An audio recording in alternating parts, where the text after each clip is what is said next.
We're rolling. All right, good evening, everyone. Welcome to the last talk in track 2. I started too soon. More people.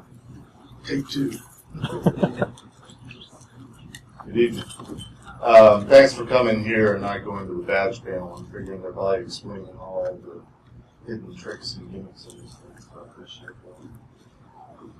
that. The topic of the talk is, does DoD security work in the real world? My name is Jeff Mann. I am a curmudgeon.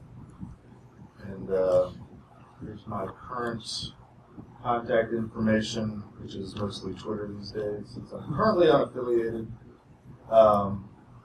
Many people do Security Weekly. I'm a host on that occasionally. And apologize for the screen not showing everything at the top. You're not gonna miss much, but watch the replay. I wanted to start off just real quickly with just a quick audience survey. When you hear the question, does DoD security work in the real world? Is your answer yes? Show of hands. How about no? How about you're waiting for me to tell you? And who cares? Let's get to the bar. All right. I want to start by telling a little bit about myself, and it's not so much just, because I'm ego-centric, but it's, the reason I'm talking about DoD security is I got my start in security in the DoD many years ago. So there's a method to my madness here. I've been in the InfoSec business for going on 35 years now. Started with the DoD, spent 13 years there primarily with the National Security Agency. You want to ask questions later, again, find me at the bar. I left the agency a little over 20 years ago, went out into the private sector and initially I was doing pen testing, vulnerability assessments, explaining people why if they're going to connect to the internet they need things like firewalls and scanning and some sort of basic protection. And went from there. Somewhere along the line, I got into PCI. I ended up doing PCI for 10 years. And for the last several years, I was working as a strategist and a PCI subject matter expert for a vulnerability management vendor whom I will not name since they released me. But you can figure it out if you Google me. Just real briefly, just because this is a hacker conference and people care about this kind of stuff. Has anybody ever heard of this book called Dark Territory? It came out a little over a year ago by Fred Kaplan. Got a couple. The Secret History of Cyber War. In this book, there is chapter 4, I believe it is. It's entitled Eligible Receiver. Within that chapter, there's this paragraph, and in the middle there, you can read it. The NSA had a similar group, yada yada, red teaming, located in Phoenix, and so on and so forth. And you get down to this part where it says the red team worked out of a chamber called the Pit, which was so secret that few people at NSA knew it existed. I'm here to tell you today I was one of the founders of the Pit and one of the original members of the first red team at NSA. And we did operate it out of the Pit. It was our office. We sat in cubicles, and we were trying to live the hacker culture, so we named our office and we called it the Pit. This is the FanX complex. Has anybody ever been to Maryland, flown in or out of BWI Airport? This is right outside of BWI Airport. These buildings are still there today. And the Pit was right there in the corner of that building. That was FanX 3. So true story for what it's worth. I want to pause here a minute. There's a small group of aging industry professionals known as curmudgeons that usually get together at RSA conference every year and lament about the state of how very little has changed in the industry, but we still try. And Becky Bass was one of the members of the curmudgeons. She passed away several weeks ago. She was one of my mentors. She was behind the scenes as we were setting up red teaming at NSA and getting started down the road of pen testing and hacking. And she was greasing the skids with management and the lawyers in particular. And just sort of watched over us. And through the years, she's always kind of watched over us as we ventured out into the private sector. So I just wanted to dedicate this talk to her. If you're unfamiliar with her, she's had a website for years. Her company was called Infidel, and you can go to the website infidel.net. They've kind of dedicated the whole site to her. They're putting up pictures of her, remembrances. A lot of people have written about her. I forget the name of the person or the link, but there's somebody that did an interview with her some years ago. Fascinating. If you're interested in this industry, find it. It's an oral history of InfoSec. It was basically an interview of her. Highly encourage you to go find it and read it. So this is for you, Becky. So I got my start working basically out of college. My senior year, I started in 1984.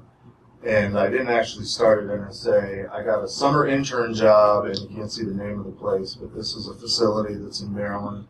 It was called at the time the Naval Surface Weapons Center. So it was all about the Navy and torpedoes and guns on ships and all sorts of fun stuff, and mines. And my job as a summer job was working for a physicist that was doing anti-submarine warfare. He was doing anti-submarine warfare research. Fascinating topic. When I met him the first day, he said, the best way to explain what we do is this book just came out recently. You might as well just read it. It was The Hunt for Red October. Has anybody ever read that book? Or at least seen the movie? It was at the time pretty revolutionary because the author, I'm sure you guys know, Tom Clancy, writes fictional novels, but it's based on as much truth as he can get a hold of from open source collection, what we would call OSINT these days. So I read the book, fascinating book. I was like, this is great, I'm getting paid to read a book my first week on the job. This is a cool summer assignment. But this physicist had been able to get together some money and go out and buy one of these newfangled things called a desktop computer. I'm pretty sure that's the model that I was using. It dual booted between DOS and CP/M. You could pick your operating system.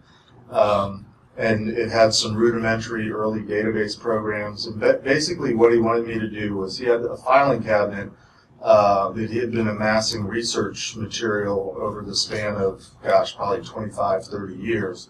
Articles, reports, books, a lot of stuff had been checked out of the technical library of the research facility. To my chagrin, some of the material I was looking at was actually checked out before I was born, which kind of like, wow, my whole life, and this document's been sitting in this safe. But that was my summer job. Go through all the materials, try to catalog it, and come up with some sort of rudimentary database that you could make some use and justify the expense of buying that PC, which was probably $5,000 or $6,000, if not more at the time. So my story begins by a lesson that I learned at the very beginning of my career. You can read it there. But basically, I got in trouble with security because I came in one morning. I opened up the safe, and I found this slip of paper inside the safe saying, please come to the security office. And it turns out I'd left the safe unlocked. I was actually talking to the safe cracking guys last night about that safe. And that was similar to the one that I had, although we zoomed in. It was a much newer lock. But in the old days, it was like some of the ones that he had out there where if you don't spin the tumblers enough, you can slide it back, and it really hasn't set. And so I'm guilty. But I was young, I was a kid, I was in college, I'm like, what's the big deal? I'm working in a facility that's got a fence around it, it's got perimeter protection, it's got a gate at the entrance to the building, you have to get past security, through some sort of a checkpoint. The door of the office had a lock on it, and the security guards obviously would walk the halls at night. So I was like, what's the big deal? So I left the safe open. Isn't the whole building secure? What's the risk that something bad happened? So remember that. We'll come back to that later. But that was sort of my first lesson in security was guilty. I got reprimanded. In fact, I did it twice. And for the physicist, I thought he would be apoplectic the second time. One time he could forgive me. The second time, so I learned a lesson. So, in trying to answer this question, does DoD level security work in the real world? If I were you, I'd be asking me to define my terms. What does it mean, DoD level security? And what does it mean, the real world? So, real quickly, real briefly, the real world, I mean the commercial world, non-government. Sometimes it's called the private sector, sometimes it's called the public sector, go figure, I don't know. All these terms are interchangeable. But I think most people that I've talked to over the years about DoD level security, especially in my consulting career, they sort of had this attitude and perception that DoD level security was ultra expensive, ultra complicated, very, very cumbersome, and basically it was this nth degree, this extra level of security that only the government could afford. Anyone? I like to pop movie trivia. Anyone got this? Spinal Tap. Yes, shout it out. Spinal Tap. Very good. When I grew up in working in the DoD in the early years of my professional career, there were many aspects, many sciences, cultures to this whole thing that we called security. These are just some of them. Some of these are newer than others. I just Googled and tried to find as many as I could to fill the slide. But when I started, especially at NSA, it was communication security. We called it ComSec. Later it became InfoSec, information security, and so on. OPSEC is what we, that's just monitoring the behaviors of the adversary or whoever you're interested in to see if you can learn anything about what's going on based about their behaviors, so on and so forth. Each one a discipline, each one that had offices and people that specialized in these specific things. So there's a lot to it. There's many elements to it. But it all boils down to what we used to call the risk equation. And there's many risk equations out there. If you Google it, you'll find all sorts of very complicated algorithms, and I'm not a mathematician. I play one on TV because I'm a cryptanalyst. But it all boils down to its very basic elements. When I try to explain it to people, it's all about risk, and the risk is the risk of something bad happening that you don't want to have happen. And the likelihood that that happens at its most basic level is some combination of the vulnerabilities that exist within your system, in addition to the threats against your systems, who wants to do something bad to you or make that risk happen, countered by what we used to call countermeasures. And these are most basically defined like this. And if you ever go to an industry conference, that's more the vendor side, more the business side, not necessarily the hacker side, and you see companies advertising that they specialize in vulnerability or threat this and either the other, go up and ask them what is threat? Ask them to explain it. You'd be amazed at, especially because you're usually talking to a marketing person, how they stumble over a basic definition of what it is that is the core competency of their business. Just a sidelight. I've done that. I do like to troll those types of companies. But a vulnerability at its basic element is a weakness. A threat, the way I learned it, was the who. It was the bad guy. It was somebody that wants to do something to you, or somebody that wants to steal your data, or it's your adversary, or DoD, national security. Nothing like that's going on these days in media or in the public realm. And the countermeasures could be many different things. In our industry, we're familiar with countermeasures being vulnerability management, reducing all the vulnerabilities, plugging all the holes, writing secure code. But it's also the things that you do to protect yourself, the security solutions, the myriad tools and products that are out there to do this, that, and the other thing. And it also maybe just be detection. It's anything that you do to try to compensate for the existence of vulnerabilities and threats, to try to bring everything down to a lower level that reduces your risk. What's important to remember about the DoD version of this is when it comes to national security and risk, what you're basically talking about, and there's exceptions to everything, but the basic rule is you're talking about human lives. You're talking about U.S. citizens. You're talking about U.S. interests. You're talking about employees in the State Department and the DoD, intelligence agents, the military. It always boiled down to you're really trying to protect human lives. And not that there's unlimited budgets or there ever was, but it was kind of like you have to do this at all costs. Security is just something you do because the risk is the loss of human life. So keep that in mind. The idea of security is also basically focused around data, and hopefully you guys are familiar with the confidentiality, integrity, and availability, CIA. These are sort of the three elements of data security. Now, data is in the electronic and in the internet world, in the digital world, we've got a few new variations, but historically, the elements of security of data fall into these three categories. Somebody's trying to steal the data, somebody's trying to alter the data, somebody's trying to prevent the data from getting to you. I mentioned earlier I was a cryptanalyst. My first tour, my first assignment at NSA was working on the defensive side, producing crypto systems. I actually worked in the manual crypto system stuff. So we did things like produce one-time pads and made sure that they got out securely distributed, which is kind of like key management, because a one-time pad is basically a key out to the consumers, out to the users, which is primarily the military. Anybody know what a one-time is? Anybody not know what a one-time pad is? It is the most secure form of secure communication that exists. As long as you use it once, and as long as the key is random, or some reasonable facsimile of random, and you keep it out of the bad guy's hands, it's unsolvable. It's not cryptographically breakable. It's not brute force breakable. You can spend the rest of your life trying to all combinations. There's no such concept of all combinations. It can't be broken. Perfect security. My perspective, since I started that, and we've evolved into the internet, and applying cryptography in other ways, secure websites, passwords, so on and so forth, because it's all machine generated, because it's all man-made, because it's all man-made random, it's all computationally feasible that it can be broken if given enough time, given enough computing resources. So my attitude has just been downhill ever since. So that gives you a little bit of a picture of what I'm talking about when I'm talking about DoD level security. The reason I came up with this talk is because probably about 8 years ago I was working with a customer in the PCI world. They were a major retailer. They were one of the retailers that actually had gone through a pretty significant breach in the late 2000s. Albert Gonzalez was the perpetrator, they called him.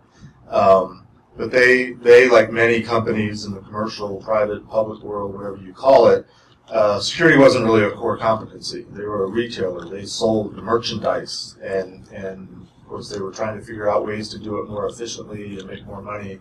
So they attached to the internet. The internet was being used for transactions. They had locations all over the country, and it was computers attached to the internet and all sorts of things. And so they got breached. Why? Because security wasn't a core competency. They didn't focus on that because they just sell women's underwear or whatever it was they sold.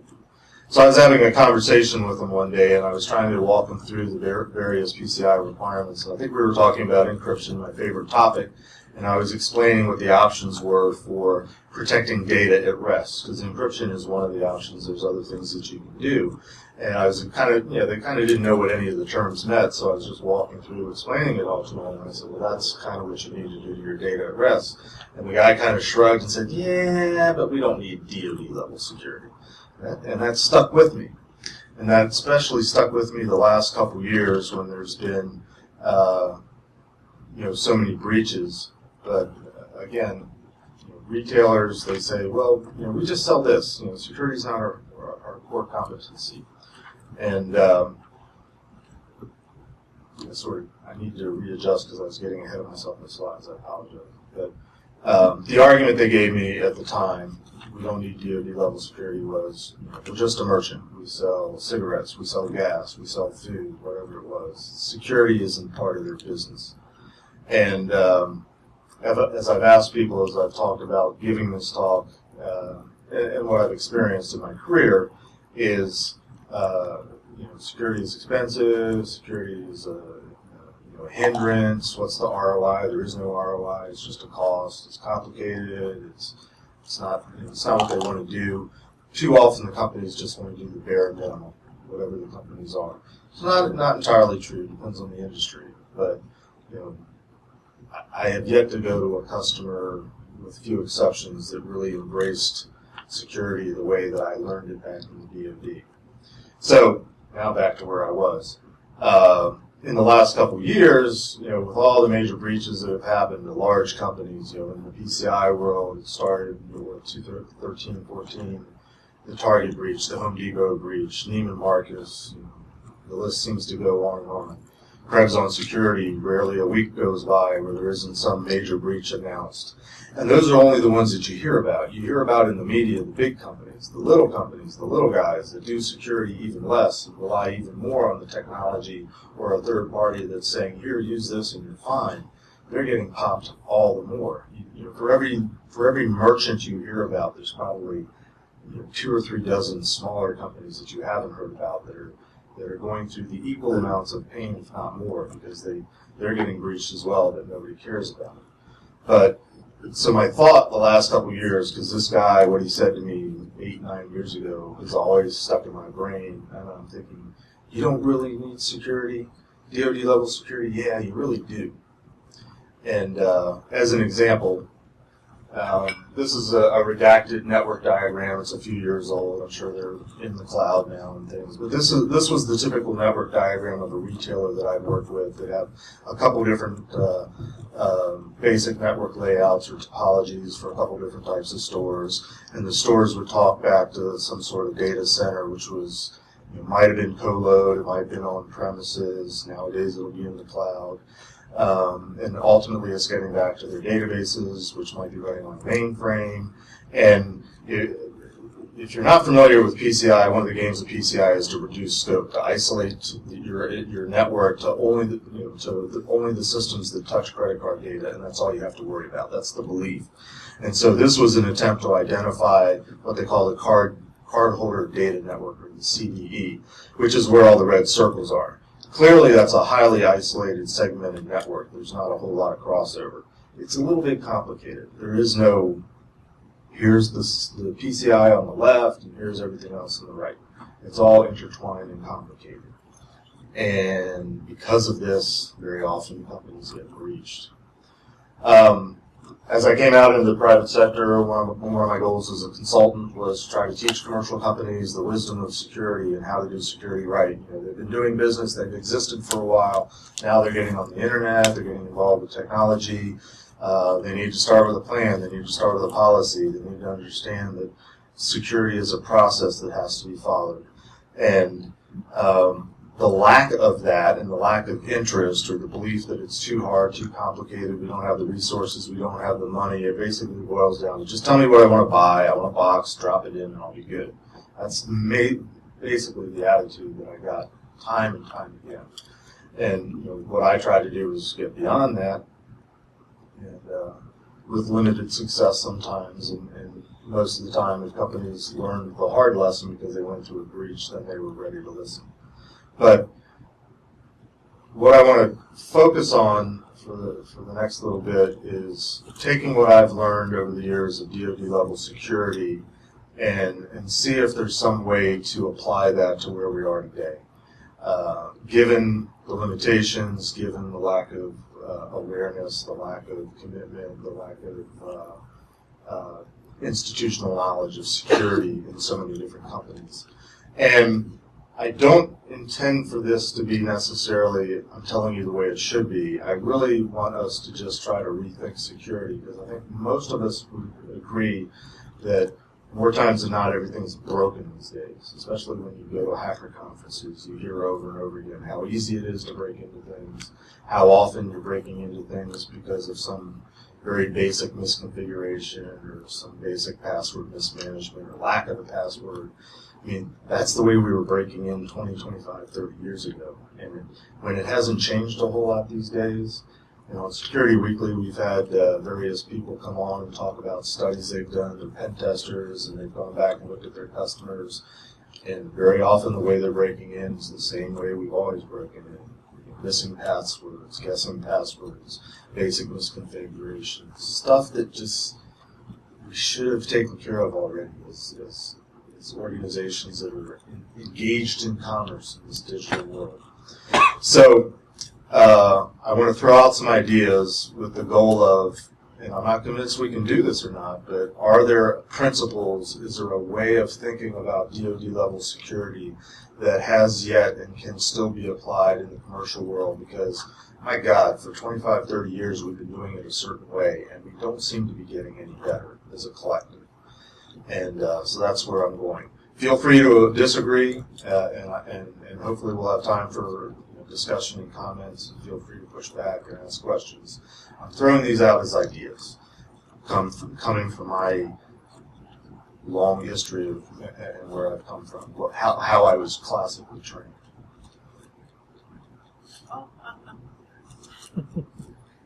Does anybody know where this is going? Sneakers. Sneakers. And the message of sneakers is it's all about the information.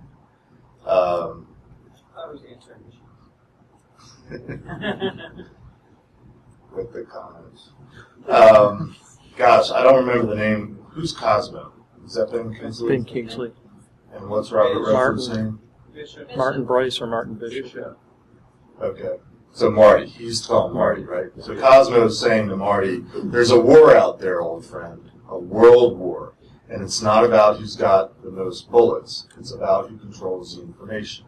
What we see and hear, how we work, what we think, it's all about the information.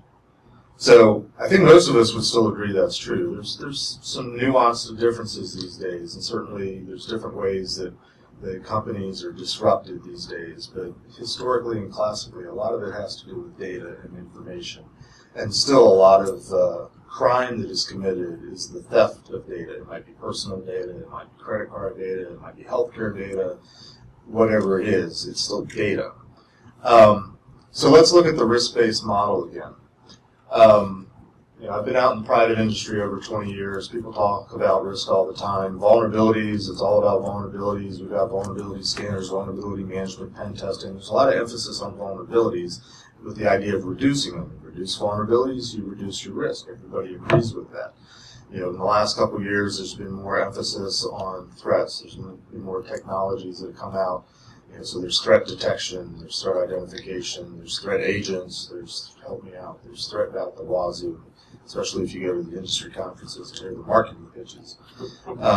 Again, not so much to, and I don't think they understand, it's not always that you reduce the threat, it's you identify the threats and you know that they're there so you can counter them. And the countermeasures, the whole industry has grown up about producing countermeasures. But what's different about the risk model in the commercial world, and this might be an insolvable problem, is risk in the commercial world is largely a dollar figure. Whereas in the government, as if you recall, I said it's human life. But in the commercial world, these are companies most of them are for-profit. They're trying to increase revenue, increase profit margins. So everything that they do to try to drive down the vulnerabilities, drive down or identify the threats, apply different countermeasures, they all come at a cost. And they have to make, if they're smart about it, if somebody is presenting a risk model to them, they're making a financial decision at the end of the day. And something that they don't do necessarily is assign a value to the data that they're trying to protect. And this is a key area that I think is something that we can learn from the DoD. In fact, I was hearing a talk earlier, I think it was the DLB talk, where the presenter was talking a little bit about data classification. And that's kind of what I'm talking about. But as an example, you've probably all seen movies and you're familiar with the idea of confidential, secret, top secret. There's different levels of data classification. And we sort of have that in industry and in the commercial world, but it's usually public and private, or public and proprietary, or confidential. There isn't a huge amount of difference usually. There aren't many categories usually. And the big thing that's missing in terms of data classification is I don't see very often in the commercial world any sense of valuing the data or giving any thought to the life expectancy of the data. The best example I can give you from a DoD perspective is if you've ever seen a war movie, Vietnam movie, Korea, whatever, and you've got troops on the ground and they're in the middle of a firefight and they're calling in air support for an airstrike to take out the machine gun nest or the enemy. They're calling in coordinates and they want the airstrike to come in and get the bad guys and not the good guys. So those coordinates, that's data, and that's extremely important data to protect for maybe a half hour, maybe an hour, because once the airstrike's been called in, it doesn't really matter what the coordinates were. So there's a life expectancy. when you get into secret level of classification of data in the DoD terms, and who knows how much we're going to learn about this as certain current events unfold in D.C. that over the next days and weeks and months. But the idea of top secret information, or bring up the Hillary's email server. Top secret information, more often than not, the reason it's top secret is not the data itself, it's how we got the data. It's what we call methods and sources. It's we are tapping, or we have a bug in a particular room, in a particular building, in a particular city, in a particular country, and certain conversations are only happening in that room. So if the information is leaked, and the people that were, one of 6 people that were having that conversation get wind of, hey, how did the U.S. get that information? They might conclude either A, somebody in the room tattled, shared the information, they're a spy, or maybe there's a bug in the room. Methods and sources. That makes the information more valuable. How does that translate in terms of the commercial world? Well, financial data, everybody understands, money is something that can be stolen, so you should protect it kind of forever. In the retail space, it was financial transaction records. A lot of companies, because of, help me out, is it SOX or SARP? It's SOX. They have to keep financial data a certain number of years, and so everybody keeps it for 7 years, and then they don't know what to do with it. And because they're not sure they've kept it long enough, they just keep it forever. They don't have any concept of end of life and let's destroy it, or it's not useful information anymore. And in a hacking networking, we break into things that we really don't ever think about. I'm generalizing, and I apologize. We don't think about, in a corporate network, there's better data and there's less good data. If the goal is to steal data, or if the goal is to get access, alter the data, make the data not available. Because we know how easy it is to break into the networks. And if you can get anywhere in the network, you can more than likely pivot and get wherever you want to be in the network. And in the early days, it didn't matter as much because people were just breaking into the networks just to say, hey, I did that, check it out. Nowadays, people have figured out, the bad guys have figured out how to monetize data, so they're looking for data. They're looking for ways to get the data out more efficiently and more cost effectively. They've got a risk model too. So the next element of DoD security that sort of plays into this, I'll put it that way. Machine's frozen. There we go. We've probably heard variations of just what we used to call security in depth.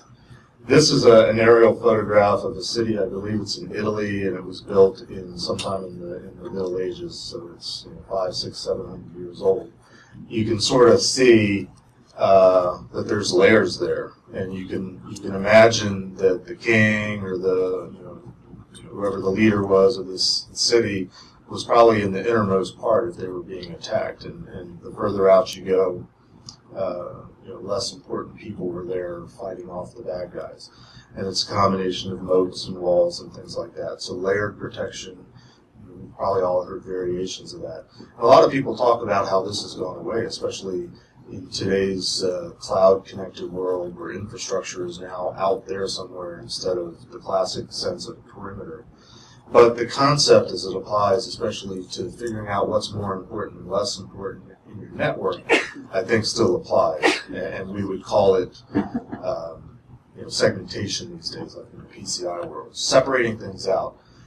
And I read an article recently that was talking about this a little bit, and they were saying, let's forget about the fact that the classic version of this is to try to slow down the adversary. Well, that's a significant point. We used to design systems where I used to work with this in mind, where another factor of how good the security was make it more costly and expensive and time-consuming than the value of the data was worth the adversary trying to go after it. And we usually, and we were doing nation states, and that was our adversary, and we would base our calculations based on what we used to call the gross national product, which is now called the gross domestic product. But basically, how much money does that country have, and how much are they willing to invest in trying to get this bit of information, given all these layers of protection? So it doesn't even have to be perfect security forever. It has to be long enough to make it not worth their while. The next element is, and I think this is probably the most important one, and the one that we probably have the most hope of implementing, and that is building into companies a culture of security, what I call a culture of security. Where I used to work in the DoD, the mission of the DoD was security. I mean, that was what we did. And it was part of the fabric, it was part of the culture, and everybody knew. So think back to my earlier story, and a lot of people have walked in. To recap real quick, my first job was a summer job as a summer intern at a naval research facility, and I was going through classified material in a cabinet, filing cabinet, and I left it unlocked one night and I got in trouble. So I learned a lesson. And that lesson was there was a lot of other protections in place. And what I learned also was where there was all these other layers of protection where I thought, well, what's the big deal if one thing failed? The lesson I learned is the culture was there was a fence around the building, and it was a perimeter fence, and it was hundreds of yards away from the building, and it had barbed wire on it, and may or may not have had motion sensors on it, and it may or may not have had cameras on it. There were a lot of components and parts and processes to that one piece. And then, going inside the building and having to get through, past the front desk, past the turnstiles, past the security guard. We had badges, initially they were picture badges, and there were proximity badges, and then there were swipe badges. But there was layers of security with processes built around it. And, locking doors, isolating things to different areas, and not everybody got to go into every office. That's sort of that security in depth, that segmentation concept, changing the combination, not displaying it, not writing it, on the wall beside, keeping it secret.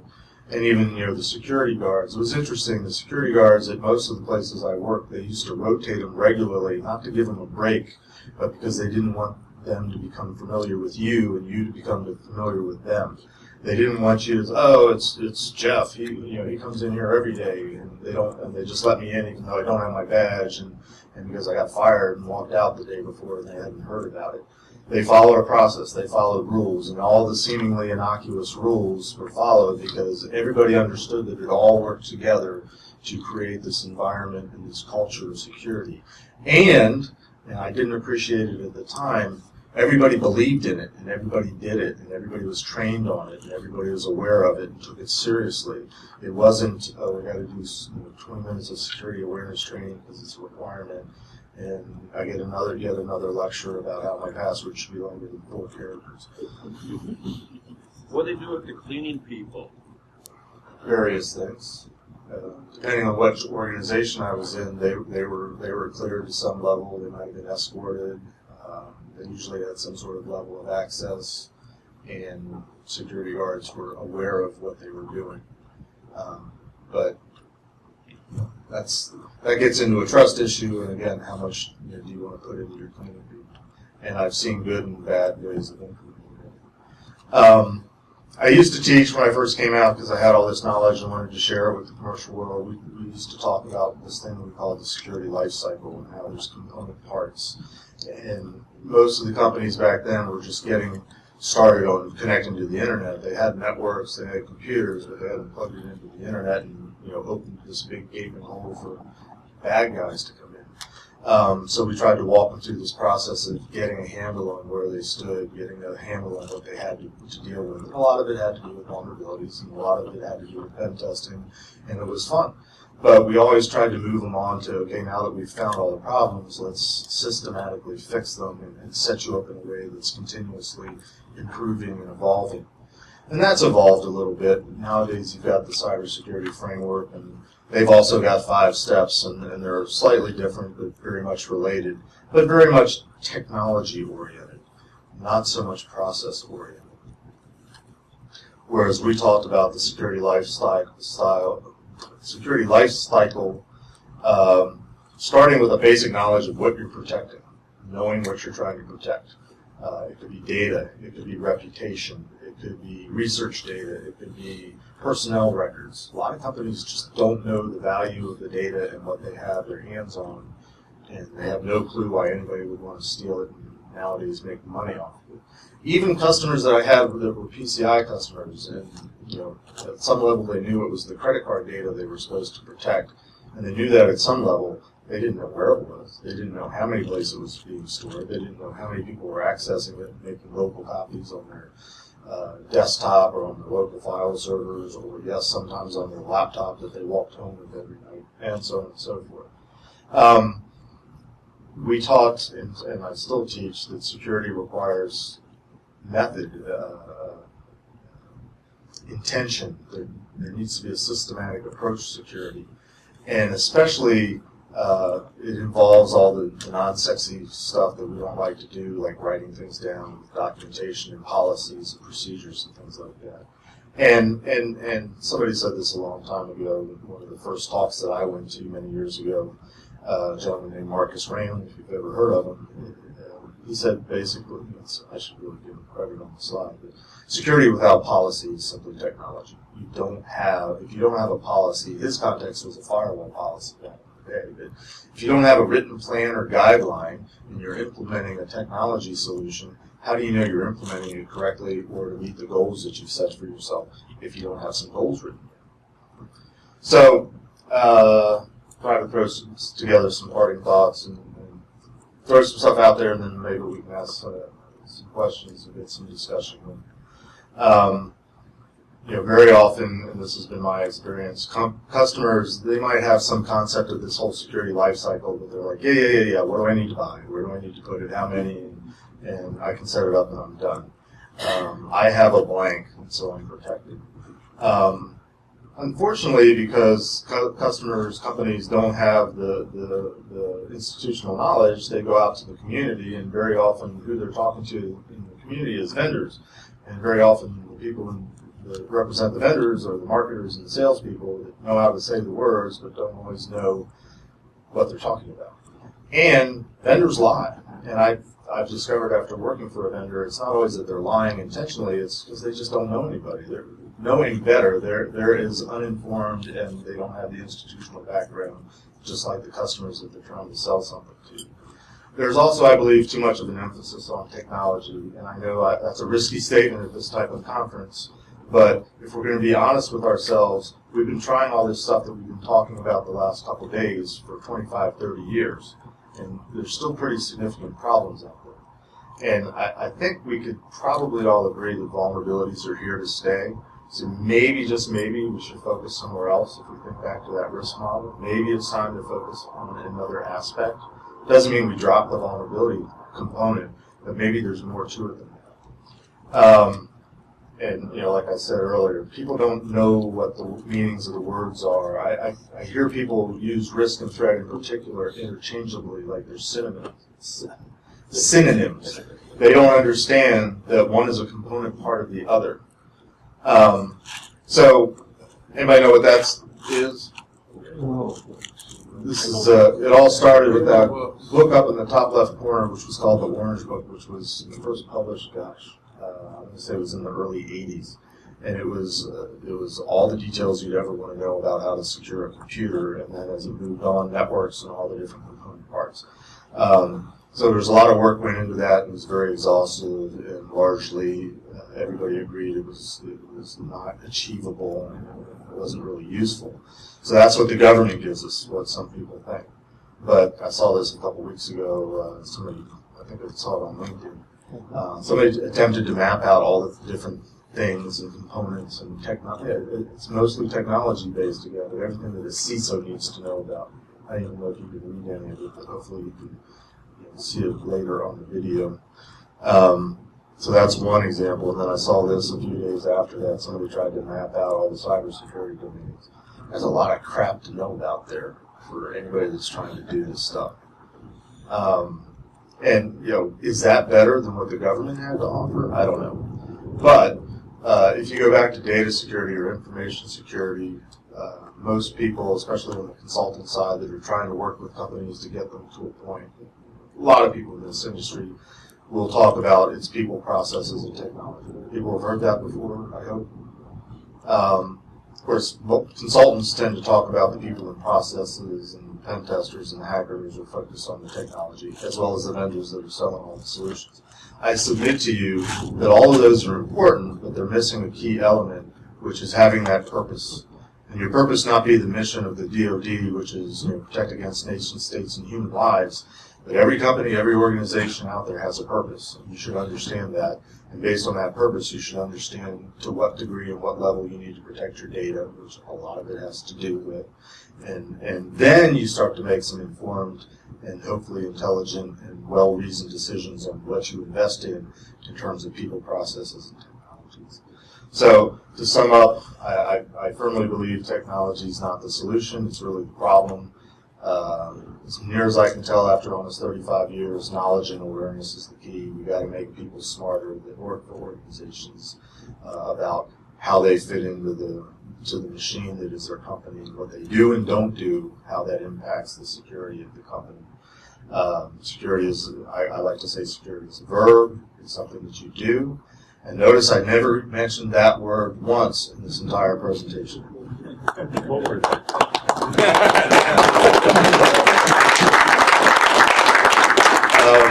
Just real briefly, I'm just the shameless plug. I'm being sponsored here this weekend by a company called Cyberary. They're an open source online IT, technical, and hacker security training courses. You can sign up for free, and there's thousands of hours of courses that you can take.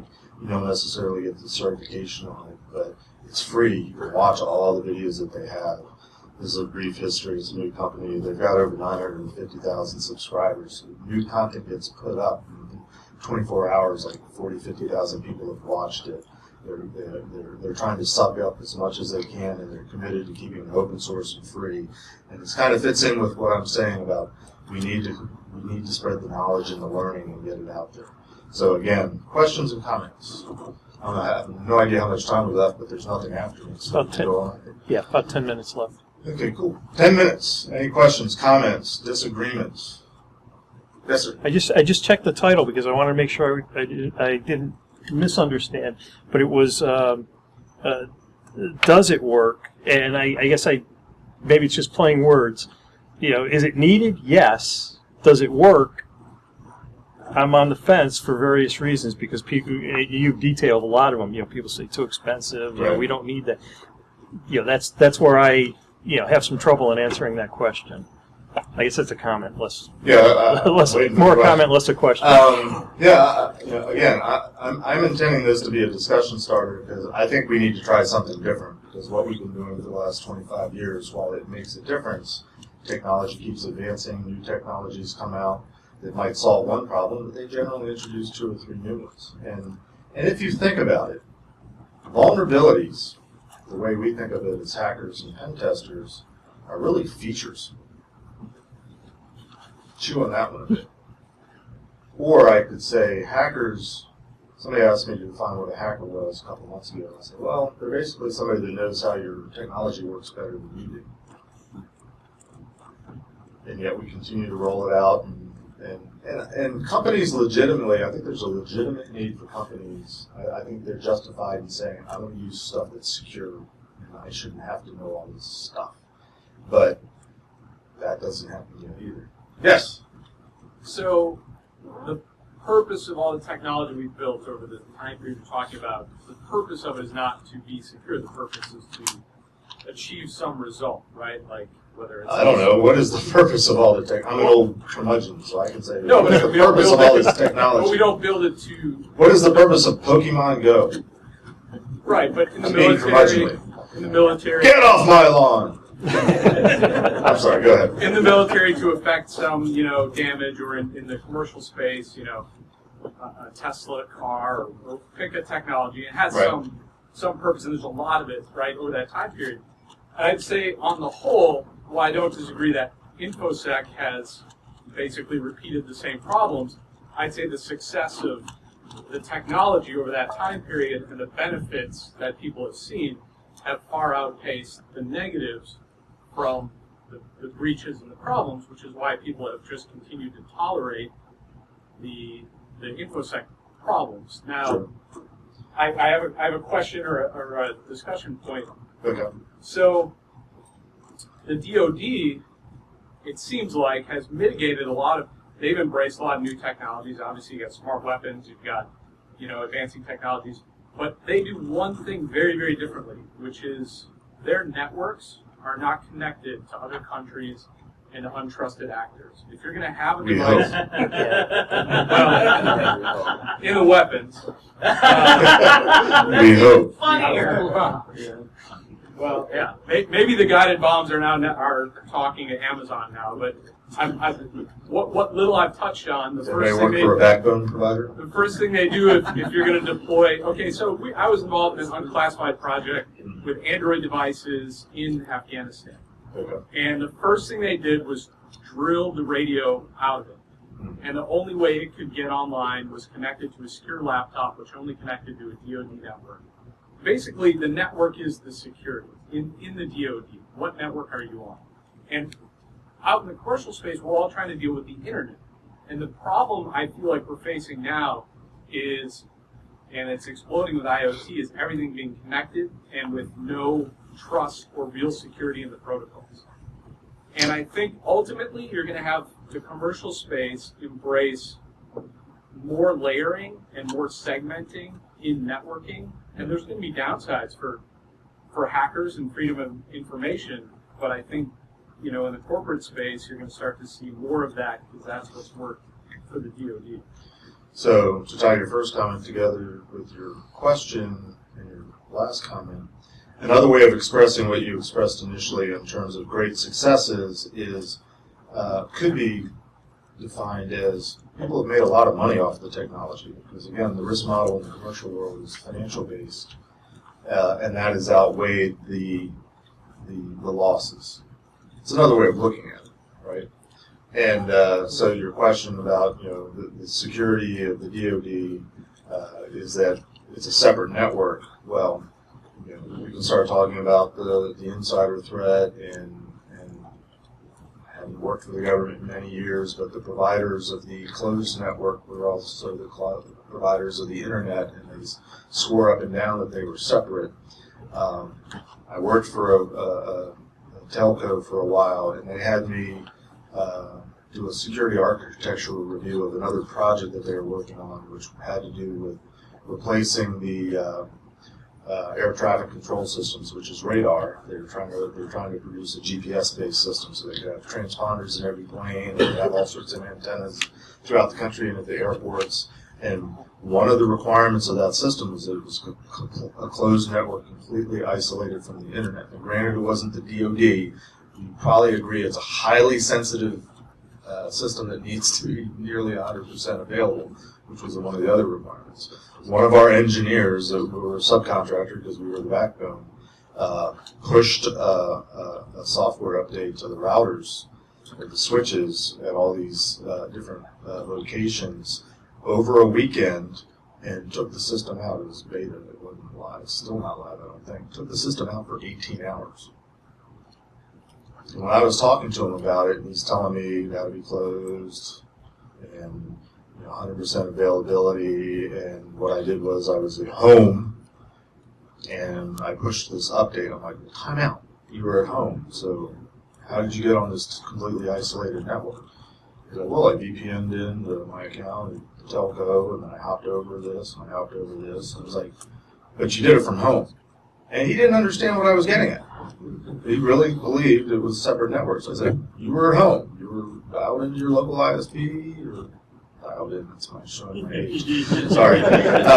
You were connected to your Wi-Fi, your local ISP, and you were manipulating the system that was supposedly 100% isolated from the internet, and he didn't get it. And I'm like, why are we having this conversation? So anyway, I'm sure the DoD is completely separate.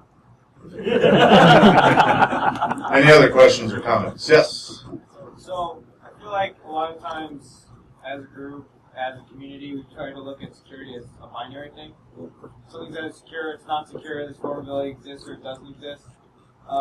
In some of my classwork, I had criminal justice training, and when they talked about security, it was much more of, okay, you have some sort of vulnerability, you have these 4 things that you're going to go through in a certain order, Are you going to eliminate the risk? Are you going to reduce it? Are you going to transfer it? Or are you just going to accept it? And I feel like we don't talk about that enough. Are you going to patch it or are you not going to patch it? Right. That's it. And kind of in line with that, because of what we've done around the security, I had another professor who worked for a hospital for physical security, not for InfoSec, that didn't even like to use security. He called everything loss prevention. Loss prevention of human life, loss prevention of data, loss prevention of working time. So have you seen like being able to rephrase things to be able to kind of be in line with the way that some of the business already operates? Like maybe for retailers, they've got a loss prevention Oh yeah, I mean, system. I've spent a lot of years as a consultant trying to find ways to say things differently to get the point across. I do another talk called The Art of the Jedi Mind Trick, which is trying to convey some of the techniques that I've learned over the years.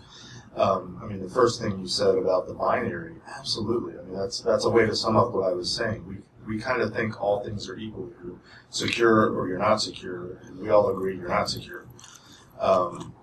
You know, the second thing you said, the second professor, changing the words, making it something different other than InfoSec. That's assigning a value to the data effectively. I mean, and yeah, if the frontline approach and using all the terminology and buzzwords that we're familiar with isn't working and probably won't work, it's absolutely essential to try to come up with a way to make people understand. Because security at some level is just common sense. Security, when you can explain it effectively to people, whether they're technical or not, they get it.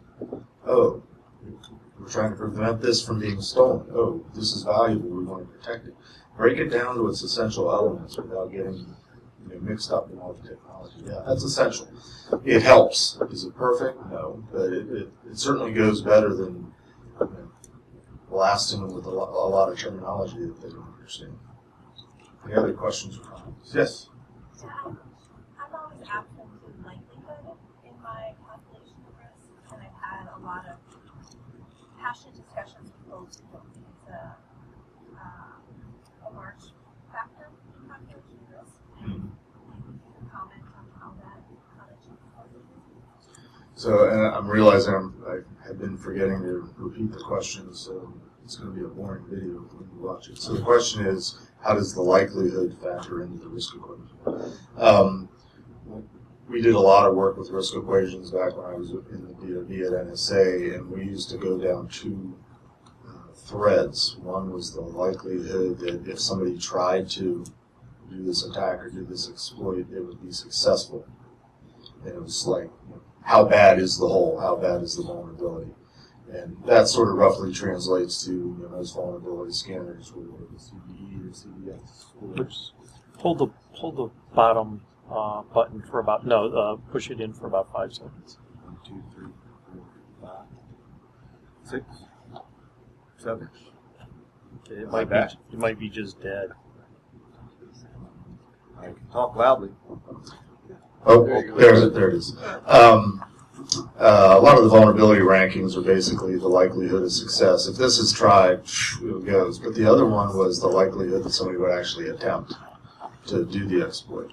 Sort of a different way of looking at it. So yeah, likelihood is something that's an important factor that's not always taken into account in a lot of risk equations. But there's 1,000 variations of the risk equation. Pick one and run with it.